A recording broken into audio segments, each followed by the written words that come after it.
সুপ্রিয় শিক্ষার্থীবৃন্দ,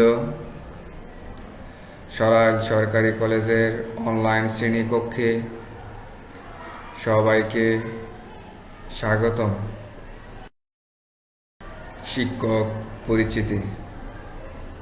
আমি মোহাম্মদ এরশাদ আলী, প্রভাষক, রাষ্ট্রবিজ্ঞান, সরাইল সরকারি কলেজ, কালীগচ্ছ, সরাইল, ব্রাহ্মণবাড়িয়া। পাঠ পরিচিতি। শ্রেণী একাদশ ও দ্বাদশ। বিষয় পৌরনীতি ও সুশাসন, দ্বিতীয় পত্র, অধ্যায় পঞ্চম। প্রিয় শিক্ষার্থীবৃন্দ, আজকে আমাদের আলোচনার বিষয়বস্তু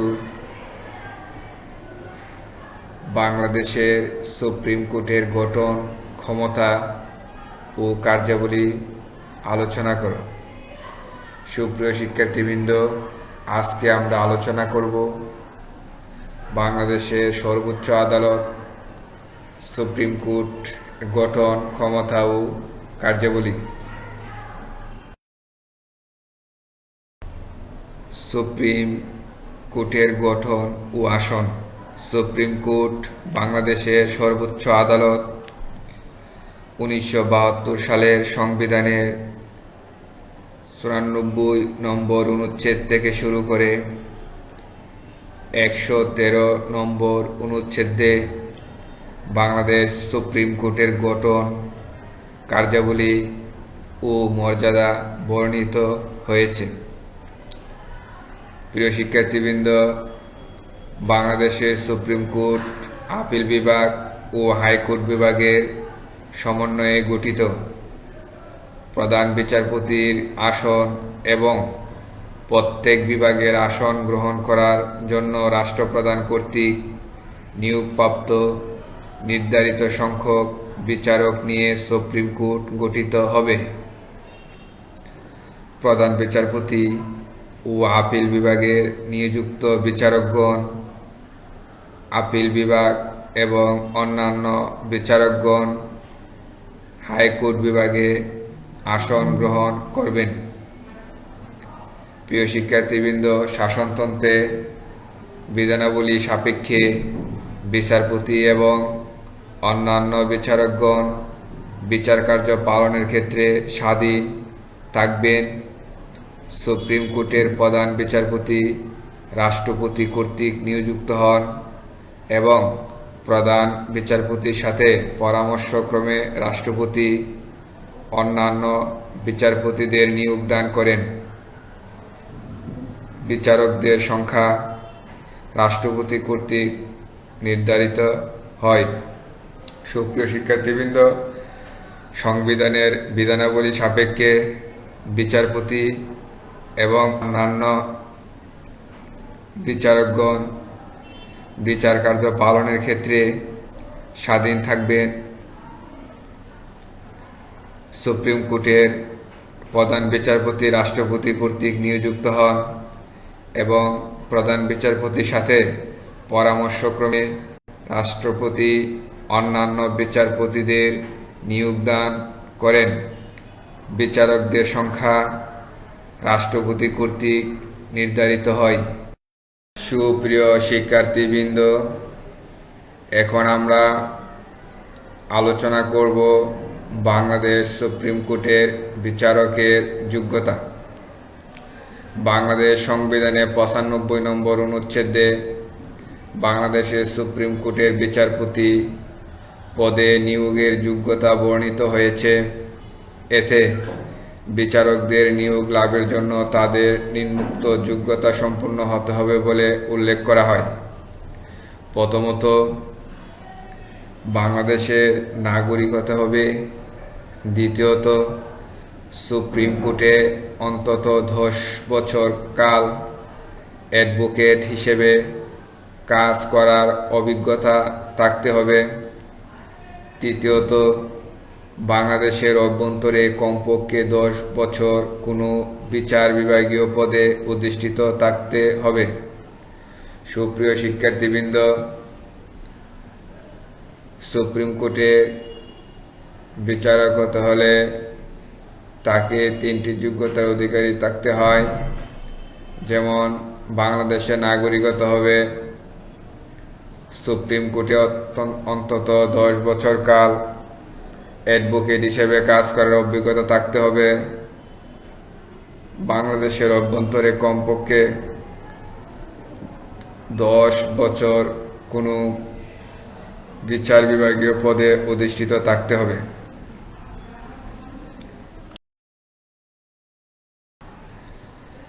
বিচারপতিদের চাকরির মেয়াদ ও বেতন ভাতা। সুপ্রিম কোর্টের বিচারপতিগণ 67 বছর বয়স পূর্ণ হওয়া অবধি স্বীকৃত পদে বহাল থাকবেন। তবে কোনো বিচারপতি রাষ্ট্রপতিকে উদ্দেশ্য করে লিখিত পত্রযোগে স্বীকৃত পদ ত্যাগ করতে পারেন। তাছাড়া সুপ্রিম, জুডিশিয়াল অথবা অন্য কোনো সূত্র থেকে প্রাপ্ত তথ্য রাষ্ট্রপতি যদি মনে করেন যে কোনো বিচারক শারীরিক বা মানসিক অসামর্থ্যের কারণে তার পদের দায়িত্ব সঠিকভাবে পালন করতে অযোগ্য হয়ে পড়েছেন অথবা গুরুতর অসদাচরণের জন্য দোষী প্রমাণিত হয়েছেন, সেক্ষেত্রে রাষ্ট্রপতি আদেশের দ্বারা উক্ত বিচারপতিকে তার পদ থেকে অপসারিত করবেন। সুপ্রিয় শিক্ষার্থীবৃন্দ, এখন আমরা আলোচনা করব সুপ্রিম কোর্টের ক্ষমতা ও কার্যাবলী। বাংলাদেশ সুপ্রিম কোর্টের ক্ষমতা ও এখতিয়ারকে মূলত 3টি প্রধান ভাগে বিভক্ত করা যায়, যথা হাইকোর্ট বিভাগের ক্ষমতা ও এখতিয়ার, দ্বিতীয়ত আপিল বিভাগের ক্ষমতা ও এখতিয়ার, তৃতীয়ত সুপ্রিম কোর্টের বিচার বিভাগের পর্যালোচনা ও ক্ষমতা। প্রিয় শিক্ষার্থীবৃন্দ, বাংলাদেশের সুপ্রিম কোর্টের ক্ষমতা ও এখতিয়ারকে মূলত 3টি প্রধান ভাগে বিভক্ত করা যায়। প্রথমত হাইকোর্ট বিভাগের ক্ষমতা ও এখতিয়ার, আপিল বিভাগের ক্ষমতা ও এখতিয়ার, সুপ্রিম কোর্টের বিচার বিভাগের পর্যালোচনা ও ক্ষমতা। প্রিয় শিক্ষার্থীবৃন্দ, এখন আমরা আলোচনা করব হাইকোর্ট বিভাগের ক্ষমতা ও এখতিয়ার। শাসনতন্ত্র ও আইন দ্বারা প্রদত্ত সকল আদি ও আপিল সংক্রান্ত ক্ষমতা এবং অপরাপর ক্ষমতা ও এখতিয়ার সুপ্রিম কোর্টের হাইকোর্ট বিভাগের হাতে থাকবে। এছাড়া সংবিধান প্রদত্ত মৌলিক অধিকারসমূহ কার্যকর করার সকল দায়িত্ব হাইকোর্টের উপর ন্যস্ত করা হয়েছে। এই মর্মে সংবিধানের 102 নম্বর অনুচ্ছেদে উল্লেখ করা হয়েছে যে কোনো সংক্ষুব্ধ ব্যক্তির আবেদনক্রমে নাগরিকদের মৌলিক অধিকারসমূহের কোনো একটি বলবৎ করবার জন্য এবং প্রজাতন্ত্রের কার্যাবলীর সাথে সম্পর্কিত কোনো দায়িত্ব পালনকারী ব্যক্তিসহ যে কোনো ব্যক্তি বা কর্তৃপক্ষকে হাইকোর্ট বিভাগ উপযুক্ত আদেশ পালন করতে পারবে। খ. হাইকোর্ট বিভাগের নিকট যদি প্রতীয়মান হয় যে কোনো অধস্তন আদালতের বিচারাধীন কোনো মামলার সংবিধানের ব্যাখ্যা সংক্রান্ত আইনের গুরুত্বপূর্ণ প্রশ্ন জড়িত আছে, তাহলে হাইকোর্ট বিভাগ উক্ত আদালত থেকে মামলাটি প্রত্যাহার করে নেবেন এবং স্বয়ং মামলাটি মীমাংসা করবেন। গ. হাইকোর্ট বিভাগ দেশের সকল অধস্তন আদালত ও ট্রাইব্যুনালের উপর তত্ত্বাবধান ও নিয়ন্ত্রণ ক্ষমতা প্রয়োগ করবেন। সুপ্রিয় শিক্ষার্থীবৃন্দ, আমরা এখন হাইকোর্ট বিভাগের ক্ষমতা ও এখতিয়ার সম্পর্কে আলোচনা করে জানতে পারলাম যে কোনো সংক্ষুব্ধ ব্যক্তির আবেদনক্রমে নাগরিকদের মৌলিক অধিকারসমূহের কোনো একটি বলবৎ করার জন্য এবং প্রজাতন্ত্রের বিষয়াবলীর সাথে সম্পর্কিত কোনো দায়িত্ব পালনকারী ব্যক্তিসহ যে কোনো ব্যক্তি বা কর্তৃপক্ষকে হাইকোর্ট বিভাগ উপযুক্ত আদেশ পালন করতে পারবে। হাইকোর্ট বিভাগের নিকট যদি প্রতীয়মান হয় যে কোনো অধস্তন আদালতের বিচারাধীন কোনো মামলার সংবিধানের ব্যাখ্যা সংক্রান্ত আইনের গুরুত্বপূর্ণ প্রশ্ন জড়িত আছে, তাহলে হাইকোর্ট বিভাগ উক্ত আদালত থেকে মামলাটি প্রত্যাহার করে নেবেন এবং স্বয়ং মামলাটি মীমাংসা করবেন। প্রিয় শিক্ষাবৃন্দ, হাইকোর্ট বিভাগ দেশের সকল অধস্তন আদালত ও ট্রাইব্যুনালের উপর তত্ত্বাবধান ও নিয়ন্ত্রণ ক্ষমতা প্রয়োগ করবেন। আপিল বিভাগের ক্ষমতা ও এখতিয়ার। প্রিয় শিক্ষার্থীবৃন্দ, বাংলাদেশ সংবিধান অনুসারে সুপ্রিম কোর্টের আপিল নিষ্পত্তির এখতিয়ার ও ক্ষমতা রয়েছে। সংবিধানের 103 নম্বর অনুচ্ছেদ অনুসারে হাইকোর্ট বিভাগের রায়, ডিগ্রি বা দণ্ডাদেশের বিরুদ্ধে আপিল গ্রহণ করার এখতিয়ার আপিল বিভাগের রয়েছে। যে ক্ষেত্রে হাইকোর্ট বিভাগ এই মর্মে সার্টিফিকেট প্রদান করবে যে মামলাটির সাথে শাসনতন্ত্রের ব্যাখ্যা সংক্রান্ত আইনের প্রশ্ন জড়িত আছে, বা যে ক্ষেত্রে হাইকোর্ট বিভাগ কোনো মৃত্যুদণ্ড দিয়েছেন, সে সকল ক্ষেত্রে আপিল বিভাগের নিকট অধিকার বলে আপিল করা যাবে। তবে আপিল বিভাগ তার ঘোষিত রায় বা আদেশ পুনর্বিবেচনা করতে পারবেন, অর্থাৎ সুপ্রিম কোর্টের আপিল বিভাগ আইনের ব্যাখ্যা, ন্যায়বিচার সংরক্ষণ ও পরামর্শ দানের ক্ষেত্রে গুরুত্বপূর্ণ ভূমিকা পালন করে। প্রিয় শিক্ষার্থীবৃন্দ, এখন আমরা আলোচনা করব বিচার বিভাগীয় পর্যালোচনা ক্ষমতা। বাংলাদেশের আইনসভা হল জাতীয় সংসদ। জাতীয় সংসদ জনকল্যাণে বিভিন্ন আইন প্রণয়ন করে। বাংলাদেশ সুপ্রিম কোর্টকে আইনসভা কর্তৃক প্রণীত কোনো আইন যদি সংবিধানের পরিপন্থী হয়, তাহলে সে আইনকে বাতিল করে দেওয়ার ক্ষমতা দেওয়া হয়েছে। সুপ্রিম কোর্টের হাইকোর্ট বিভাগের সামনে কেউ যদি বিচার প্রার্থী হয়ে বলেন যে সংশ্লিষ্ট আইন সংবিধান বিরোধী এবং সেই অবৈধ আইন দ্বারা তিনি ক্ষতিগ্রস্ত হয়েছেন, তাহলে বিচারকরা সেই আইনের বৈধতা চ্যালেঞ্জ করতে পারেন। এভাবে সুপ্রিম কোর্ট সংবিধানের প্রাধান্য অক্ষুণ্ণ রাখতে পারেন এবং আইন যাতে জনকল্যাণেই ব্যবহার করা হয় সে দিকটিও নজরে রাখেন। সংবিধানের 102 নম্বর অনুচ্ছেদে সংবিধানের সাথে অসামঞ্জস্যপূর্ণ অংশ বাতিল করার ক্ষমতা সুপ্রিম কোর্টের উপর ন্যস্ত করা হয়েছে। প্রিয় শিক্ষার্থীবৃন্দ, এভাবে সুপ্রিম কোর্ট বাংলাদেশের জনগণের মৌলিক অধিকার রক্ষায় অভিভাবকের ভূমিকা পালন করে। আমেরিকার যুক্তরাষ্ট্রের সুপ্রিম কোর্টের নেই বাংলাদেশের সুপ্রিম কোর্ট বিচার বিভাগীয় ক্ষমতা ভোগ করে। সুপ্রিয় শিক্ষার্থীবৃন্দ, আমরা জানি যে আমেরিকার যুক্তরাষ্ট্রের সুপ্রিম কোর্টের নেই বাংলাদেশের সুপ্রিম কোর্ট বিচার বিভাগীয় ক্ষমতা ভোগ করে।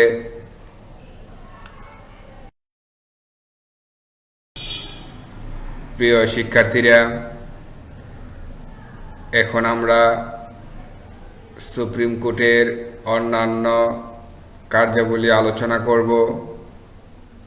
প্রথমত, সুপ্রিম কোর্টের বিধি প্রণয়ন ক্ষমতা।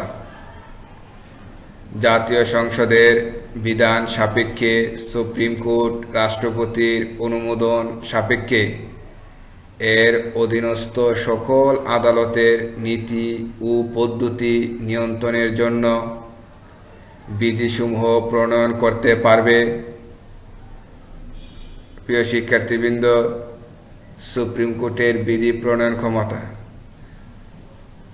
জাতীয় সংসদের বিধান সাপেক্ষে সুপ্রিম কোর্ট রাষ্ট্রপতির অনুমোদন সাপেক্ষে এর অধীনস্থ সকল আদালতের নীতি ও পদ্ধতি নিয়ন্ত্রণের জন্য বিধিসমূহ প্রণয়ন করতে পারবে। অনুচ্ছেদ 107। দ্বিতীয়ত হচ্ছে তত্ত্বাবধান ও নিয়ন্ত্রণ ক্ষমতা। হাইকোর্ট বিভাগের অধস্তন সকল আদালত ও ট্রাইব্যুনালের উপর উক্ত বিভাগের তত্ত্বাবধান ও নিয়ন্ত্রণ ক্ষমতা থাকবে। সংবিধানের 109 নং অনুচ্ছেদে বলা হয়েছে। তৃতীয়ত নিয়োগ সংক্রান্ত। প্রধান বিচারপতি বা তার নির্দেশক্রমে অন্য কোনো বিচারক বা কর্মচারী সুপ্রিম কোর্টের কর্মচারীদের নিযুক্ত করবেন এবং রাষ্ট্রপতির পূর্বানুমোদন ক্রমে সুপ্রিম কোর্ট কর্তৃক প্রণীত বিধিসমূহ অনুযায়ী এই নিয়োগদান করা হবে। প্রিয় শিক্ষার্থীবৃন্দ, নিয়োগ সংক্রান্ত। প্রধান বিচারপতি বা তার নির্দেশক্রমে অন্য কোনো বিচারক বা কর্মচারী সুপ্রিম কোর্টের কর্মচারীদের নিযুক্ত করবেন এবং রাষ্ট্রপতি পূর্বানুমোদন ক্রমে সুপ্রিম কোর্ট কর্তৃক প্রণীত বিধিসমূহ অনুযায়ী এই নিয়োগদান করা হবে। অনুচ্ছেদ 113। Court of record. Supreme court একটি কোড অফ রেকর্ড হবেন এবং এর অবমাননার জন্য তদন্তের আদেশ দান বা দণ্ডাদেশ দানের ক্ষমতা সহ আইন সাপেক্ষে অনুরূপ আদালতের সকল ক্ষমতার অধিকারী হবেন। অনুচ্ছেদ 108। কর্মের শর্তাবলী নির্ধারণ। প্রিয় শিক্ষার্থীবৃন্দ, জাতীয় সংসদ প্রণীত বিধান সাপেক্ষে সুপ্রিম কোর্ট প্রণীত বিধিসমূহের যেরূপ নির্ধারিত হবে, সুপ্রিম কোর্টের কর্মকর্তাদের কর্মের শর্তাবলী সেরূপ হবে। অনুচ্ছেদ 113।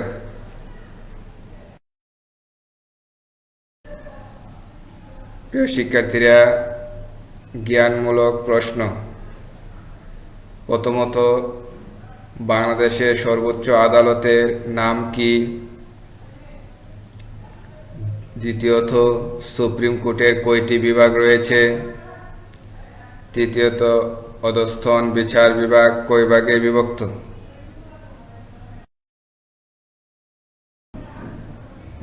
সুপ্রিয় শিক্ষার্থীবৃন্দ, সরাইল সরকারি কলেজের অনলাইন শ্রেণীকক্ষে সবাইকে ধন্যবাদ।